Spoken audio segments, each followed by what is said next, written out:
Normal sa atin ang magkaroon ng maraming kaibigan. Pero gaano man sila karami, palaging may isa na pinakaspesyal sa kanilang lahat. At yun ang tinatawag nating best friend. Papa Van, ako nga pala si Ina. 23 years old, taga Ilocos pero ngayon ay nagtatrabaho bilang chat support sa isang international company dito sa Maynila. Matagal na rin akong taga-subaybay ng inyong programa na Barangay Love Stories. Ang totoo, kaming dalawa ng best friend kong si Glyza ang madalas na sabay na nakikinig sa inyong programa nung magkasama pa kami sa iisang bahay. Kaya heto at nagdesisyon ako na isulat ang aming kwento na hindi man masyadong maganda ang naging katapusan. Alam ko naman na makakapag-iwan pa rin ng aral sa ating mga kabarangay. Bata pa lang ay magkakilala at magkaibigan na kami ni Glyza, Papa Van. Magkaklase kami mula elementary hanggang high school. Halos sabay na rin kaming nagdalaga hanggang sa tinuring na naming best friend ang isa't isa. Sa parehong university rin kami nag-college at kahit magkaiba ang kurso namin noon, madalas pa rin kaming magkasamang dalawa. Mas close pa nga kami sa isa't isa kaysa sa mga kapatid namin, Papa Van. At alam din namin ang sikreto ng bawat isa, lalo na pagdating sa kanya-kanya naming mga crush. Nang makatapos kami ng kolehiyo ay sabay na rin kaming lumuwas ng Maynila ni Glyza para maghanap ng trabaho. At nang magkaroon kami ng kanya-kanyang trabaho ay kaming dalawa lang din ang nagsamang tumira sa iisang apartment. Pareho kasi kami ng ugali ni Glyza na medyo hirap makisama sa ibang tao. At least kapag kaming dalawa ang magkasama sa iisang bahay, hindi na namin kailangan pang mga pa sa ugali ng bawat isa. Dahil kilalang kilala na namin ang isa't isa. Isang araw nang mapagplanuhan naming manood ng sine, nauna na ako sa meeting place namin, Papa Van, sa kadahilan ng malapit lang ito sa workplace ko. Nagawa pa niya akong gulatin kahit alam niyang magugulatin akong tao. Nangyayain ko siyang pumasok dahil baka mag-i-start na yung papanoorin namin. Pinigilan niya muna ako. Hindi ko inaasahan na may ipapakilala siya sa akin. Nakiusap siyang antayin lang namin yung kasama niya dahil nagpark lang ng sasakyan. Baka lalo raw kasi akong mainis kapag pinaghintay niya pa ako. Kaya nauna na siya. Halata sa mukha niyang masaya si Glyza. Planado na rin palang sa online niya binili yung movie ticket para hindi ko malaman na may kasama kami. Gusto niyang personal ko raw na makilala kung sino man yung nagbibigay ng saya sa mukha niya. Aaminin ko, Papa Van, medyo nagtatampo ako at may halong inis na rin dahil nagagawa na niyang maglihim sa akin. Pero hinayaan ko na lang dahil ramdam ko naman na kinuha niya yung loob ko. Habang sinusuyo niya ako ay may isang lalaki na nagmamadaling lumapit sa amin. Glyza, sorry kung ngayon lang ako dumating. Ang hirap pala magpark dun sa napili kong pwesto kanina. Hingal na saad ng lalaki. Ayos lang yun. Nate, eto nga palang best friend ko, si Ina. Ina, eto naman si Nate. Yung kinukwento ko na gustong sumama sa lakad natin ngayon.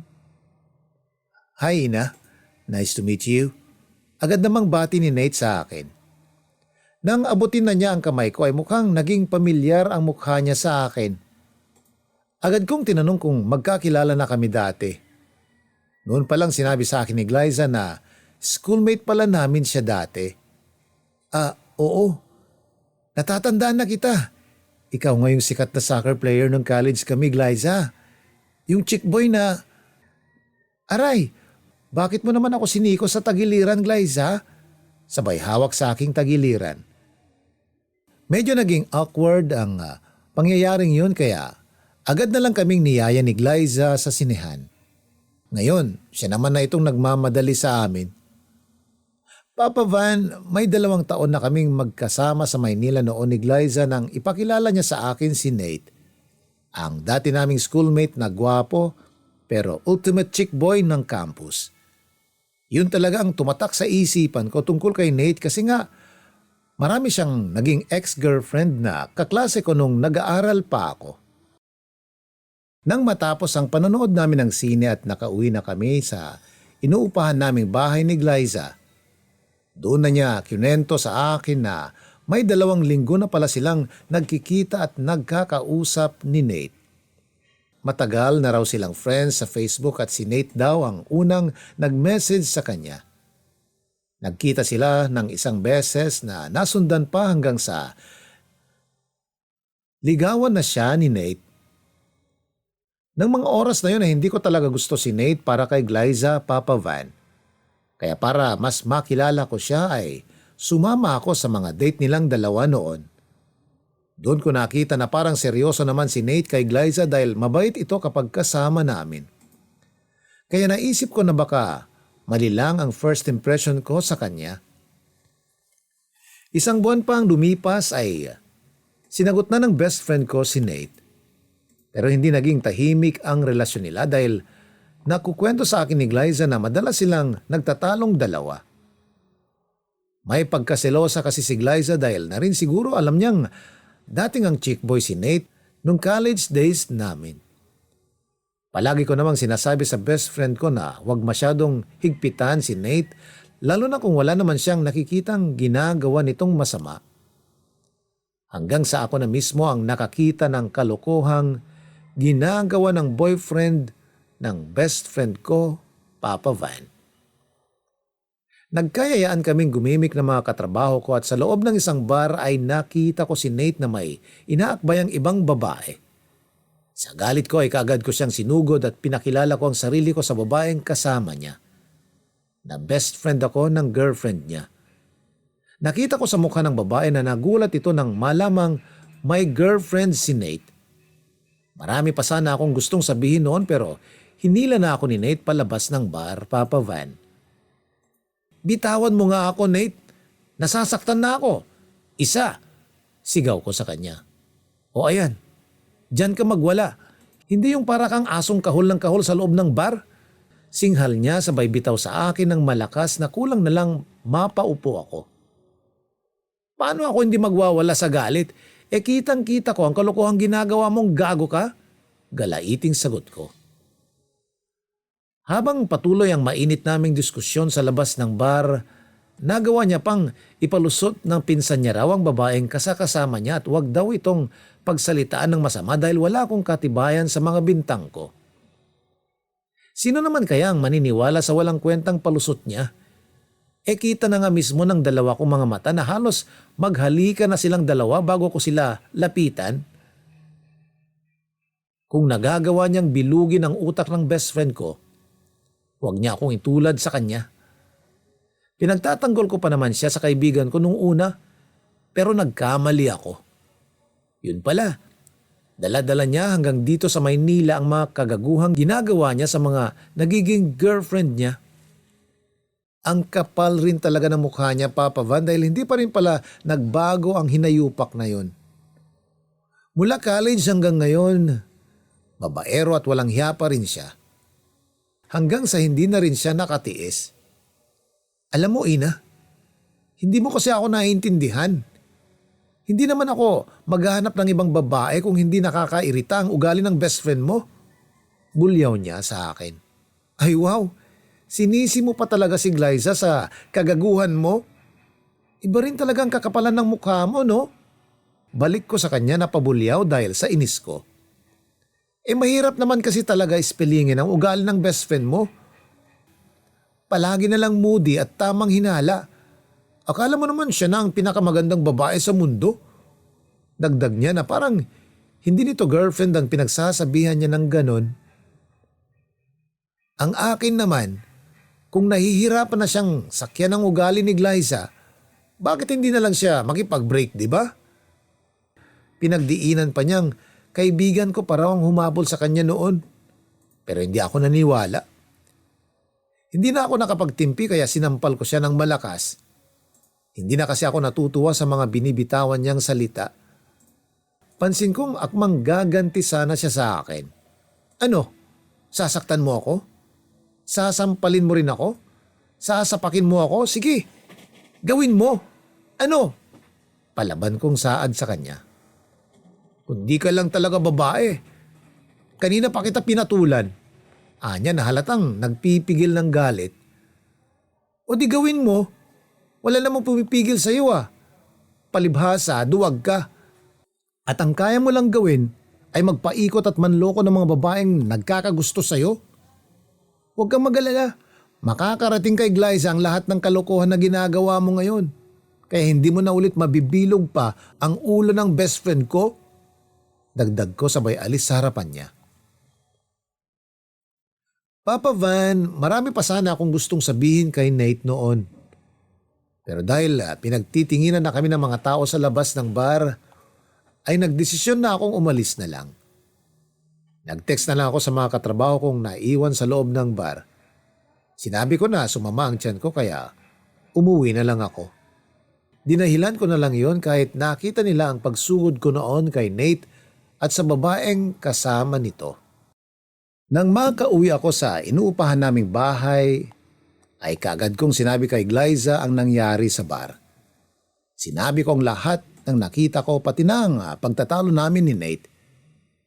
Galit na galit pa rin ako noon habang nagkukwento kay Glyza. Habang siya naman ay ramdam ko na nagpipigil ng maiyak. Sinabi niya rin na dapat daw ay magkikita sila ni Nate ng gabing yon. Pero nag-text daw ito na kikitain ito ang pinsan na luluwas ng Maynila. Hindi ko na rin napigilan ang sarili ko at sinabi ko sa kanya na dapat talaga matagal na niyang hiniwalayan si Nate. Inaasahan ko talaga na sasang-ayunan niya ang sinabi ko. Kaya lang Papa Van, sinabi ni Glyza na kailangan daw muna nilang mag-usap ni Nate at gusto niya raw muna nitong marinig ang eksplanasyon ng nobyo niya. Doon ko naisip na baka totoo nga ang sinabi ni Nate sa akin. Na si Glyza talaga ang naghahabol at ayaw na matapos ang relasyon nilang dalawa kahit pa alam niyang babaero talaga ang boyfriend niya. Papa Van, kagaya ng inaasahan ko ay hindi nga tinapos ni Glyza ang relasyon nila noon ni Nate nang makausap niya ito sa cellphone. Ang lakas pa ng loob ng lalaking yun na pumunta sa may harap ng apartment para kausapin si Glyza. Gusto ko pa sana siyang awayin noon pero muli kong pinigilan ang sarili ko. Baka kasi mapagalitan kami ng may-ari ng apartment. Kaya hinayaan ko na lang na si Glyza ang lumabas para kausapin si Nate. Nang makabalik na nga si Glyza sa kwarto ay nakita ko sa mga mata niya na kagagaling lang niya sa pag-iyak. Akala ko talaga ay tinapos na niya ang relasyon nilang dalawa. Pero hindi pa rin pala. Dahil umiyak daw na humingi ng sorry sa kanya si Nate kaya nagawa niya itong patawarin.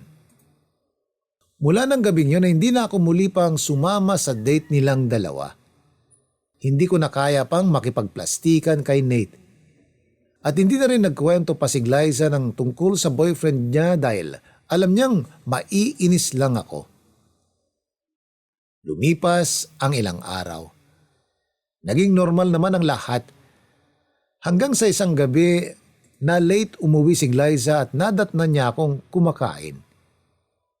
Niyaya ko siyang kumain dahil alam kong paborito niya ang ulam kong adobong manok. Kaya lang tinanggihan niya ito. Wala raw itong ganang kumain. Naitanong ko kung hinatid ba siya pauwi ni Nate. Hindi lang ang naging tugon niya at mukhang nagpipigil pa nga ito ng pag-iyak. Uy, Glyza, umiiyak ka ba? Usisa ko. Ayos lang ako. Kumain ka na lang dyan at magpapalit lang ako. Tipid na tugon niya.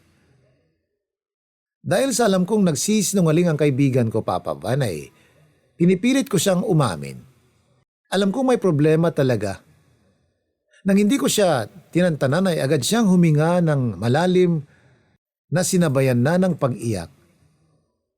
Tama nga ang hinala ko, Papa Van. Dahil nga ito, sa boyfriend niya.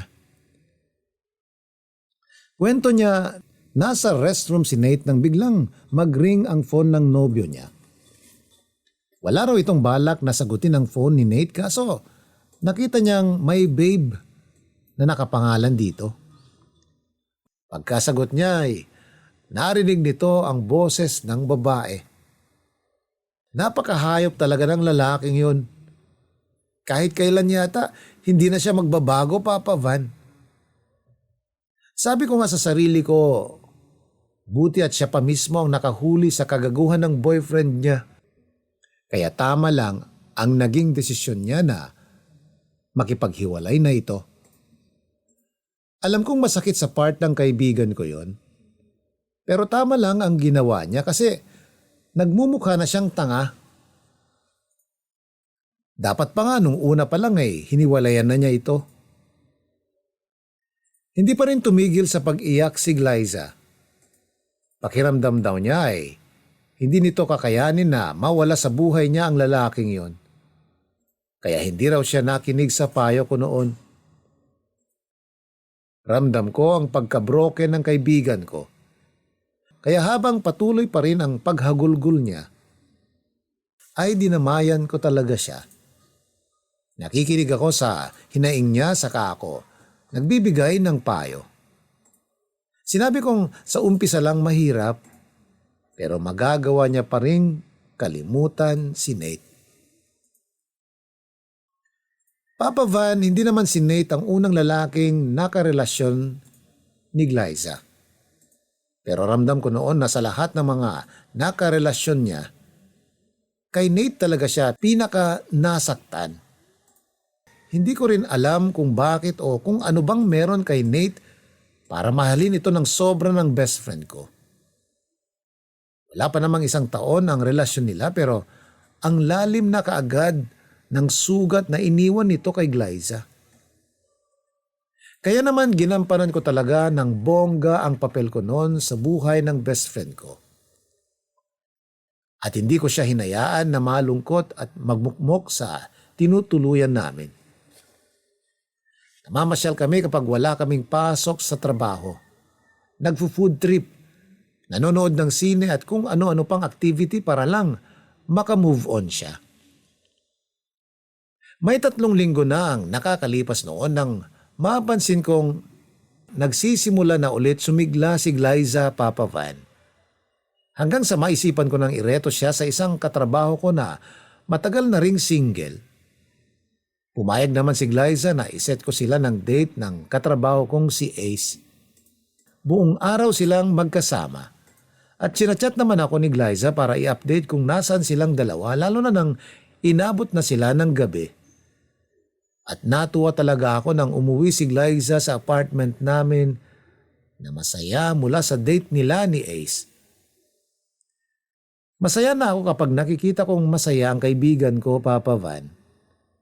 Alam ko kasing magkiklik silang dalawa. Pero mukhang nagkamali ata ako. Dahil bigla na lang tumawag si Ace sa akin para ipasabi na naiwan ni Glyza yung pouch niya. Pero dahil excited akong malaman kung kumusta ang naganap na date nila, nabanggit niyang nag-enjoy siyang kasama si Glyza. Kaso nakakabitin nga lang raw dahil agad siyang iniwan nito. Nag-aalala lang daw siya dahil may mga card na laman at baka importante ang mga ito. Habang nagkukwento si Ace sa akin ay pinipigilan ko lang ang galit ko dahil sa mga narinig ko. Akala ko pa naman ay buong araw silang magkasama, Papa Van. Kinagabihan ay hinuli ko kung magsasabi ng totoo si Glyza. Palabas siya sa pintuan ng CR ay nakaabang na ako. Tinanong ko kung anong oras natapos ang date nila ni Ace. Anya, mag-aalas 7 na raw ng gabi. Kasabay nun ay kung ano-ano pa nga raw ang ginawa nila. Kumain sa labas, nanood ng sine, magkape tapos namasyal sa mga bookstore. Yung mga hilig kong gawin kapag magkasama tayong dalawa. Buti nga, game na game din siya sa mga trip ko eh. Tumatawang kwento niya. Nakikinig pa rin ako kahit alam kong nagsisinungaling siya. Anong trip ang tinutukoy mo? Trip ng mga kasinungalingan mo? Galit kong saad sa kanya. Ano bang sinasabi mo dyan? Kanina lang ang saya-saya mo kasi nag-date kami ng kaopisina mo tapos ngayon, bigla ka na lang nagseryoso dyan? Sagot niya na halatang nag-iba na rin ang mood. Dahil alam mo na ang pinakaayoko sa lahat yung nagsisinungaling sa harapan ko, Glyza. Ngayon, sabihin mo sa akin ang totoo. Si Nate ba ang kasama mo nang umalis ka sa date nyo ni Ace kaninang umaga? Dagdag ko, Papa Van. Nagulat siya sa pagkakabanggit ko sa ex niya. Ibinisto ko rin na nagkausap na kami ni Ace dahil nga naiwan nito yung pouch niya. Saka wala naman sigurong masama kung iche-check ko ang bawat galaw niya dahil kaibigan ko naman siya. At halos magkapatid na nga ang turing namin sa isa't isa. Anya, wala naman daw siyang ginawang masama pero inamin din niya ang totoo sa akin kalaunan. Umalis daw ito sa date nila ni Ace upang puntahan si Nate. Ang hindi ko lang talaga maintindihan. Ilang beses na siyang niloko ng lalaking yon. Pero hanggang ngayon ay gusto pa rin niyang makausap at makasama ito. Nagawa lang daw niya yon dahil kailangan daw ni Nate ng kausap. At walaan niya siyang nakikitang mali dahil wala naman na raw sila. Ayun, kaya kanya tinatawagan para magkita kayo. Kasi wala siyang mauto ngayon na ibang babae. Ano ba, Glyza? Ano bang pag-iisip meron ka? May pinag-aralan ka naman. Mas matalino ka pa nga sa akin noon. Pero nasan na yung talino mo ngayon? Nasan na yung utak mo? Bakit hinayaan mo na bilugin ni Nate ang ulo mo ng paulit-ulit? Galaiting sumbat ko. Tama na nga, Ina. Tila naguguluhang tugon niya. Oh, bakit? Nasaktan ka sa mga sinabi ko? Aba, dapat lang. Kasi nung nagpaulan yata ng katangahan dito sa mundo, gising na gising ka at may dala ka pang batya. Alam mo, bahala ka na sa buhay mo. Kung gusto mo talagang maging laruan ng Nate na yan, hindi na ako makikialam pa. Basta wag ka na ulit lalapit sa akin na umiiyak kasi naloko ka na naman ng gagong yun. Hindi ko na napigilan ang damdamin ko noon, Papa Van, sa sobrang inis ko. Papa Van, alam ko naman na hindi talaga madali ang makamove on mula sa taong sobra mong minahal. Kahit naman ako nung mga panahong may karelasyon ako at nasaktan. Matagal din bago ako naka-get over dun sa tao. Pero hindi naman ako umabot sa puntong paulit-ulit na magpapakatanga para sa isang lalaking ilang beses nang nanloko sa akin. At hindi ko rin ma-imagine ang sarili ko na hahayaan ko lang ang isang tao na tawagan at balikan ako kapag wala na siyang maligawang ibang babae. Yun kasi ang tingin ko sa ginagawa ni Nate kay Glyza. Alam ni Nate na sobrang mahal siya ng kaibigan ko. At papayag ito na magkabalikan silang dalawa kahit pa ilang beses na siyang gumawa ng kalokohan. At yun talaga ang hindi ko maintindihan. Kung bakit hinahayaan ni Glyza na samantalahin ni Nate ang kabaitan at pagmamahal niya. Bakit hindi siya magising-gising sa katotohanan na hindi lang naman si Nate ang pwedeng magmahal sa kanya? At bakit sinasayang niya ang buhay at panahon niya sa isang walang kwentang lalaki, Papa Van? Papa Van, sa sobrang inis ko sa naging pag-uusap namin ni Glyza, ay ako nang lumabas para magyosi. Paunti-unti ko nang binabawasan noon ang paninigarilyo ko. Pero nang dahil sa naging pagtatalo naming dalawa ay napahit-hit na naman akong muli. Nang makauwi ako sa apartment namin ay naabutan ko na siyang tulog. Medyo nagigilty pa ako noon at gusto kong mag-sorry sa kanya dahil sa mabibigat na salitang binitawan ko. Pero pinigilan ko na lang din ang sarili ko. Alam ko naman kung sino talaga sa amin ang may mali noon. Hindi lang talaga ako sanay na nagkakaroon kami ng tampuhan ng best friend ko. Kinabukasan, nang pumasok ako sa trabaho ay inabot sa akin ni Ace ang pouch ni Glyza. At kinuwento na nga niya ang nangyari sa date nilang dalawa. Nag-enjoy daw talaga siya kasi masayang kasamang kaibigan ko at madaling mapatawa. Kaya lang hindi raw ito sumasagot sa mga text o tawag niya kaya alam niya raw na hindi siya type ni Glyza. Sayang daw kasi si Glyza pa naman daw ang tipo niya ng babae. Pero dahil nga ayoko nang makialam pa sa mga desisyon ni Glyza sa buhay niya, ay hindi na ulit ako nag-set pa ng date para sa kanilang dalawa ni Ace. Hindi pa rin kami noon nagpapansinan ni Glyza.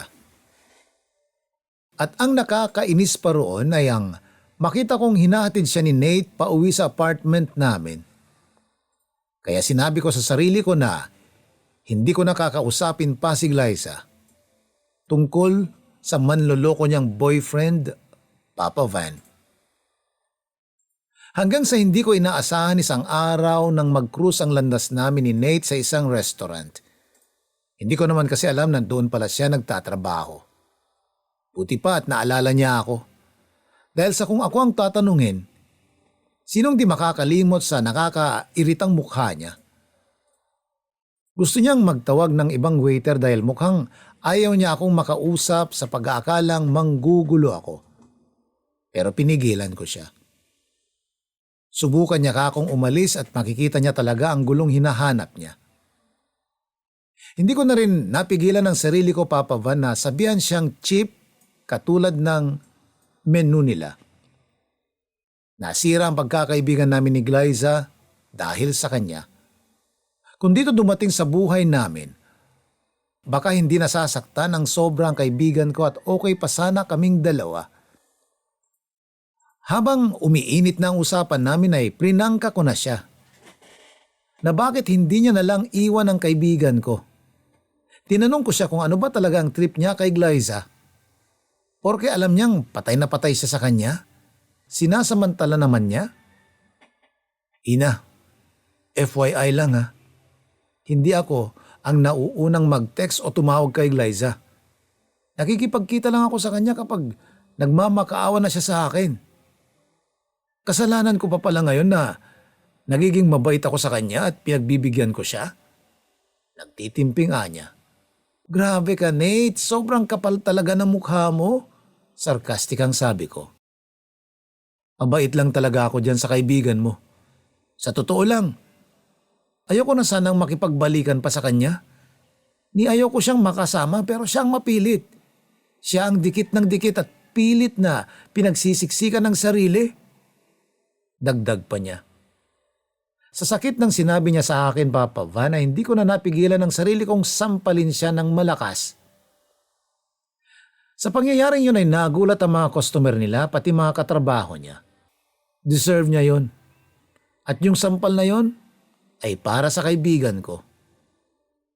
Hinawakan niya ang braso ko at pinipilit na niya akong lumabas ng restaurant pero hindi ako pumayag.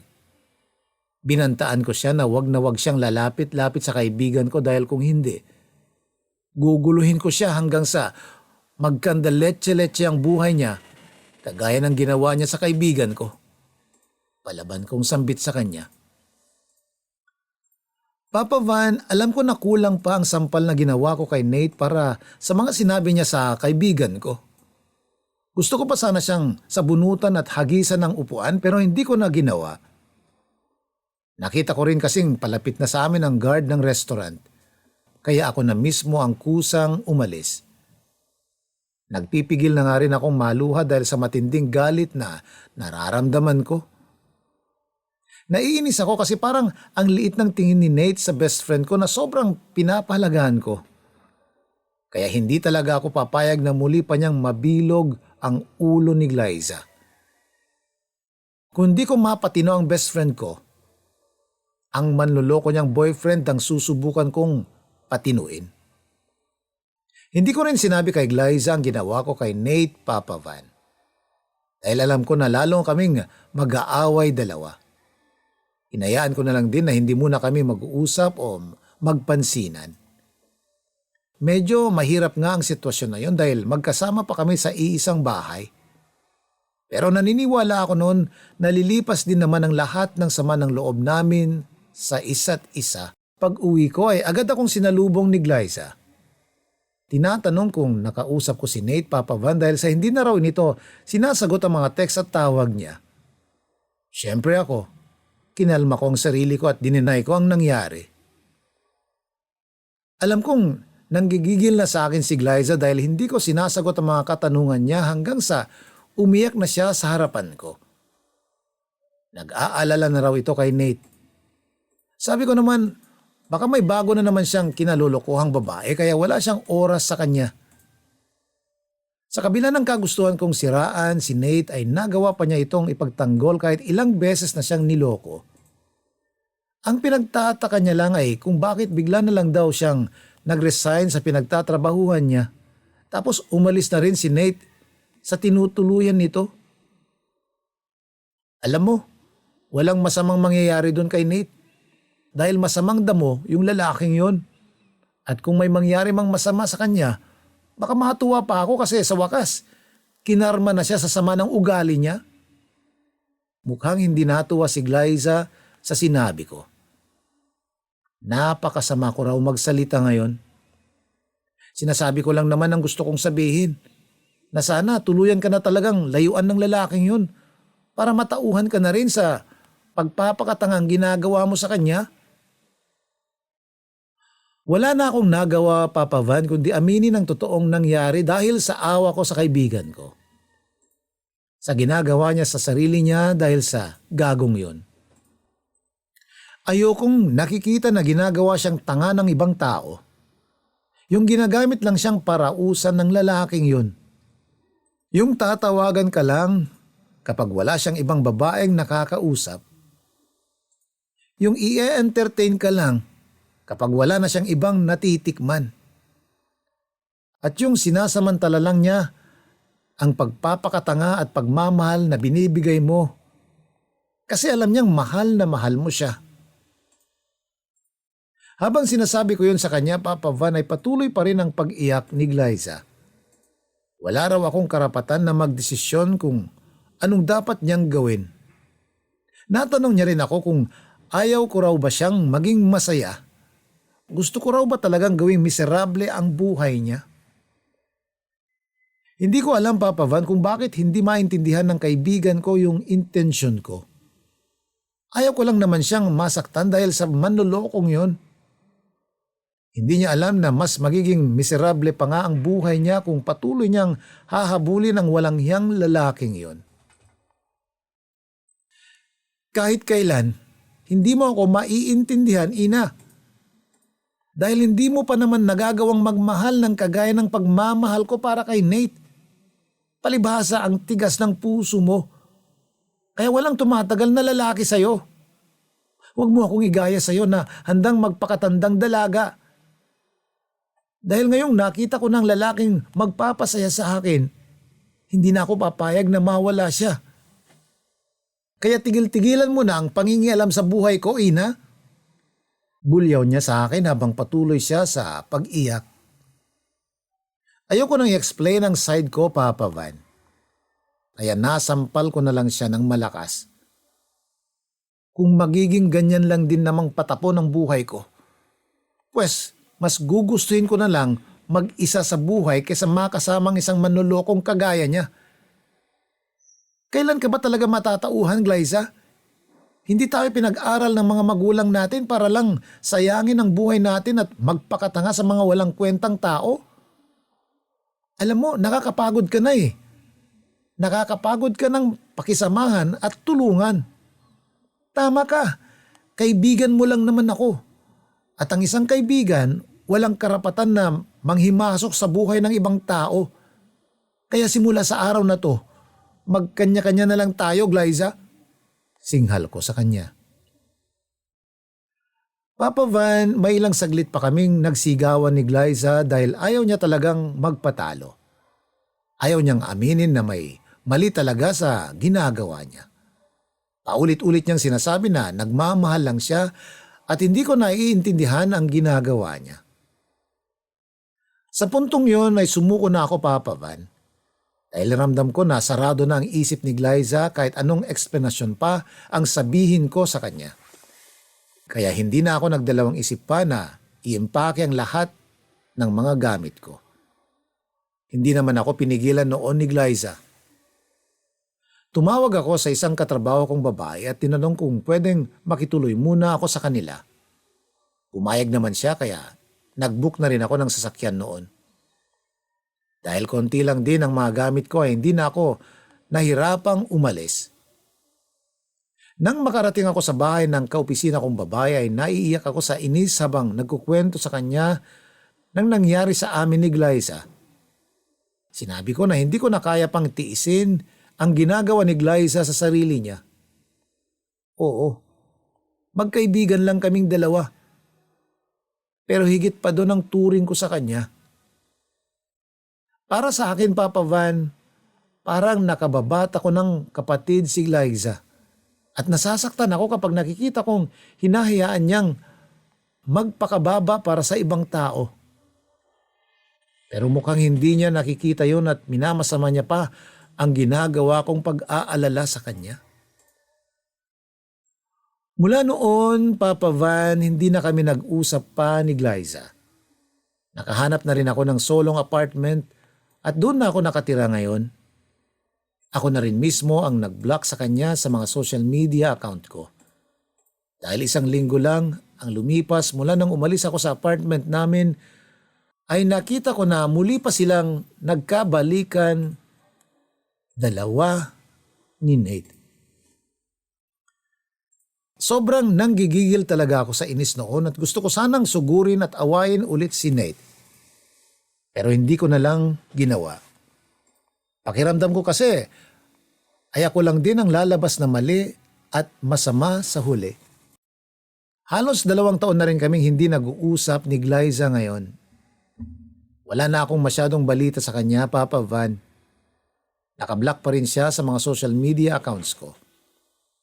At dahil matagal na kaming hindi nag-uusap, aaminin ko na namimiss ko na rin ang best friend ko. Noong nakarang buwan ay nalaman ko sa isang common friend namin na nag-positive pala si Glyza sa COVID. Sa awa ng Diyos, nakaligtas naman siya at patuloy na nagpapagaling. Ang balita ko rin ay tuluyan nang natapos ang relasyon nila ni Nate. At dahil sa masasamang balitang nangyayari sa paligid natin ngayon, naisip ko na siguro oras na rin para magkaayos kaming dalawa ni Glyza. Kaso, hindi ko alam kung dapat bang mauna akong lumapit sa kanya at humingi ng tawad para magkaayos kami. O hintayin ko na lang siya ang lumapit at makipag-ayos sa akin. Bahala na, Papa Van. Pero sana lang talaga mabasa niyo ito nang makarating sa kanya na namimiss ko na siya. Salamat, Papa Van, at mabuhay po kayo sa Barangay LS 893. Ang inyong forever kapuso at kabarangay, Ina.